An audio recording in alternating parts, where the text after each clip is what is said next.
Hello and greetings, fellow StarCrafters. PGL Minecraft here with game number 4, as I have correctly identified at this point in time, between roxkisLive Zerg over here in the upper center, actually, 12 o'clock position of a map no other than Terminus SE. His opponent is going to be TSL Polt, as it has been for the past previous games, because that's the way that series generally work. Now, this map is talking about okay, so Securus Plateau is much better for nostalgia, but this map is also fairly nostalgic as well, as I haven't seen a game on it in a very long time, as it was removed from the map pool in the GSL, and the GSL is the primary tournament that I watch. We did see Live Zerg in the last game fall apart fairly significantly, actually, and kind of surprising that he, well, not really surprising that he did, but after such strong play in Game 1 against TSL Polt, able to get the Broodlords going, it seems like he's had trouble. Maybe he should stick to the Infestor heavy upgraded strategy in which he gets the fast hive, as that worked pretty well for him in that game. And I mean, I don't know, he just got to fell apart against that aggression in the last game, and it's, you know, the bunker rush is something that a lot of Terrans will do against a Zerg, especially in a best of 4, best of 5, well, best of 5. This is game 4 of a best of 5. You should expect to see that sort of aggression at some point in the game. He overmade Zerglings, and he overmade Zerglings, and then he still kept making Zerglings, and did sort of a half-hearted bathing attempt. And the reason I call it half-hearted is he didn't really have that many Zerglings, and he got the baiting list kind of late, so he really couldn't do it quite at the timing that he normally would have wanted to, and then, you know, ended up just kind of falling apart to his opponent later in the game, as his opponent got stim combat shields and was able to just tear through the rest of his opponent right there. Now, okay, so this is the map that does not have the rocks into your third. It just has a third, but there are destructible debris there, so it's not super easy for a Zerg to take 3 bases immediately, or a Terran for that matter. Looks like Polt is actually going to opt for a command center first. Very brave from TSL Polt there. And, yeah, actually, it's very interesting that he opted for that. Especially building it down on the low ground, that's going to be spotted, like, immediately. Yep, there it goes. It is in fact spotted by the drone right there. He needs to go ahead and harass that SCV. SCVs are going to have to come off a line to defend it. Looks like he is getting a gas right away as well. Probably opting for Reactor Hellion expands, as you know, you do see that as a follow-up to a command center first in these sorts of situations. Looks like LZ, Live Zerg, is going to go ahead and do his hatch first into gas, into pool, as we have seen in many of the other previous games. Although I think the gas and pool timings were fairly close. But that is going to allow him get some speed out right away, as he doesn't want to be delayed in speed like he was in Core Hull Compound, where he just got absolutely destroyed with his roach aggression there. Probably not something he's going to be opting for in this particular match.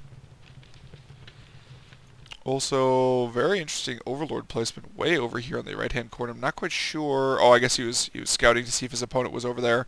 And his opponent was not over there, so the Overlord just ended up being in that position. And it's going to go ahead and slide around the edge of the map, make sure it doesn't get spotted by any Marines and take it out, as he doesn't want to have to rebuild it, as of course that does in fact cost a larva, as well as minerals, both of which are important resources for Zerg players at all times. Looks like speed has now started. Looks like he pulled the gas drones as well, which means he's going to be opting probably for a fairly early third, or at a very minimum he's going to want to drone up fairly significantly, as most Zerg players want to do around this timing, especially against a command center first that he's scouted and is aware of. But you can see the bunker isn't even finished right now, so if he had gone for a speeding expand, he probably could have dealt a good amount of damage to his Terran opponent right here, and possibly even ended the game. But it looks like Polt was so convinced that on this map he would be going for a hatch first, that he opted for the command center first, just for that extra bit of economy right there. You can see that his queens are actually at super low energy, I think. Oh, maybe they just came out. It's possible those queens just came out, but I think that might have been the second round. We're going to have to see later in the game if they stay at that energy, or if they end up increasing their energy just a little bit. And as you can tell roughly how good a macro player, a Zerg player is, off of how much energy their queens end up having. Because if you inject immediately, as soon as it reaches 25 energy, then you actually stay at 0 energy. You can see that it's over 25 energy. If you injected right there, then, alright, so he's got 2 energy. So he's 2 energy higher than he would have been if you had perfect macro. And so if you don't get a third queen ever, then you can see exactly how many seconds of injects that he's missed as a result of that. And Zerg players can't really make up injects because they've got that time limit right there, whereas the macro mechanic for Terran players and Protoss players, to a lesser extent, can be made up just by using Chrono Boost. And Terran players can, of course, drop multiple mules at the same time as well, so they don't have to, you know, do it as soon as the orbital command hits 50 energy.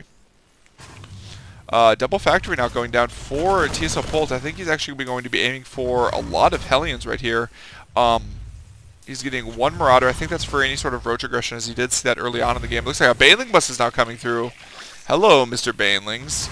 And we do have, okay, so we've got 3 Hellions. We do have the wall completed. Only 2 Marines, though, inside of the bunker right there. And so this is actually going to be pretty effective, I would guess. Looks like he's able to get the SCV in, able to raise it. Baneling is not quite detonating correctly, but that doesn't matter too much. He only has 4 Banelings left. However, he was able to close the gates up here. All of these SCVs are going to die, though. Unfortunately, he's not going to spend his Banelings on those. He's going to send his Banelings up here, but not going to go ahead and send his Banelings up there. Being a little bit indecisive right here, but this is a lot of supply depots that are not being taken down. If he takes down these ones as well, it's going to be a lot of damage.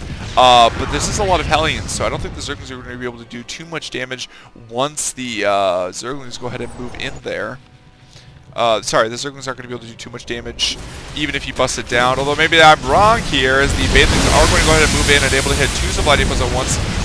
Indecision right there from roxkisLive Zerg. And a bunch of Marauders and Hellions are going to be able to move out right now, frying tons of Zerglings right there. It's a huge amount of Zerglings that we just destroyed. He is producing 24 additional Zerglings and currently has 36 right now, but he's out of larva, and this is a ton of Hellions that can really do a ton of damage. Unfortunately, well, fortunately for Live Zerg, actually, his opponent has supply block, so this is all that he's going to be able to get from this. He's going to want to produce some additional Banelings to hit those Hellions with, as he really is something more effective than Zerglings to be able to deal with these. Of course, the Spine Crawler right there is going to help considerably, and nice sandwich right there. Not quite able to catch those Hellions, however, as the Hellions are able to fire and deal a lot of damage to those Zerglings. It looks like the Hellions are able to chase them around a corner and deal some additional damage to them. Man, these Hellions missing so many kills. 6 kills, 5 kills, 6 kills. Looks like, oh, nice. Able to save the last Hellions that goes around the corner as well. And chasing Zerglings around corners is very nice. It allows them to line up in a better line than they would be if they were chasing out in the open. Able to pick off one more Hellion right there. However, he is able to produce more additional Hellions at this point in time. And he does have double reactor right now for his Hellions, so his opponent is going to be in just a bit of trouble if he is not able to switch to Roaches or get enough Zerglings to basically overwhelm the number of Hellions. It's very possible that's exactly what's going to happen right here, as we do have another Baneling bust coming in, going ahead to try to finish off TSL Polt right here. He's got the Marauders up front with concussive shells. That's probably not going to be enough right there. He's trying to run the Zerglings in. Looks like he's losing a ton of Zerglings as he tries to run in. They line up for those Hellions and actually absolutely get fried. You can see all of the charred corpses right there. This is a Zerg barbecue right now. Wow. That is a fairly epic Baneling bust fail right there. We do have 7 Hellions, 8 Hellions right now, and Live Zerg is just going to have to GG out of this game as well. Wow. Okay, so this situation I understand a little bit more than that other situation, because if we go to the worker count, he is actually down on workers in this game, although he didn't know in the other game exactly how many workers his opponent had. Just like in this game, he doesn't know exactly how many workers his opponent has, but he does know that he did kill a number of workers, but also that he spent so much larva and resources on Zerglings, and he doesn't have a transition out of Zerglings. So his opponent's getting 8 Hellions or 4 Hellions at a time out of 2 reactor starports, as well as a ton of Marauders at a time, and will be able to basically Hellion Marauder all in him, as he does not have any sort of tech transition, anything at this point in time. In the other game, I believe he had Lair Tech, or maybe not. He might not have. So I might have been a little unfair to him in that other game for GGing early. But I totally understand it. You know what? His opponent's definitely going to break down this Spine Crawl and absolutely just like crush him. And there's not really anything he can do about it. He went for a Baneling bust and it failed. And that's actually 2 games where he went for a big Baneling bust and ended up handicapping him more than his opponent. And very nice defense from TSL Polt. This strategy is basically the counter to a Baneling bust, sort of, kind of depending on the situation. But definitely going for this mass ling run-by situation is going to favor TSL Polt. This strategy ended up being almost a build order loss, but not quite.